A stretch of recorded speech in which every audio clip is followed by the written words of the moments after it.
In today's video, I'm going to teach you how to disable or enable suggestions in Google Drive. If you've ever opened Google Drive and immediately seen a suggested section at the top showing recent or potentially relevant files, that's the home view at work.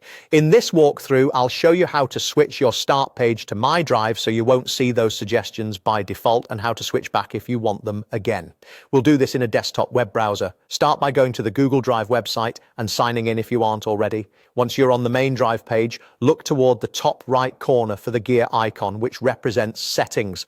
Click that gear icon, then select Settings from the menu that appears. This opens the Drive Settings panel, where you can control how Drive behaves when it first loads. Inside Settings, locate the option labeled Start Page. This setting determines which page Drive shows first whenever you open it. Click Start Page to reveal your choices. Select My Drive. Choosing My Drive tells Google Drive to skip the home page where suggestions normally appear and take you straight to your folders and files instead. This doesn't remove or delete any suggested files. It simply changes your landing page so those suggestions aren't front and center.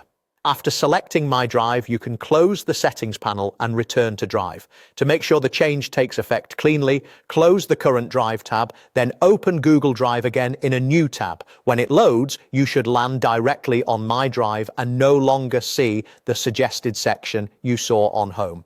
This is a simple but effective way to reduce visual clutter and focus on your file structure. If you decide you want suggestions back, it's just as easy. Open the gear icon again, choose Settings, click Start Page and switch it back to Home. The next time you open Drive, you'll see the suggested section at the top as before. Keep in mind that in some work or school accounts, certain settings may be managed by your organization, so options could look a little different. That's it. A quick change that can make Drive feel more streamlined or more proactive depending on your preference. Switch to My Drive to effectively hide suggestions by default, or switch to Home to bring them back. Thanks for watching, and try it out right now so the next time you open Drive, it behaves exactly the way you want.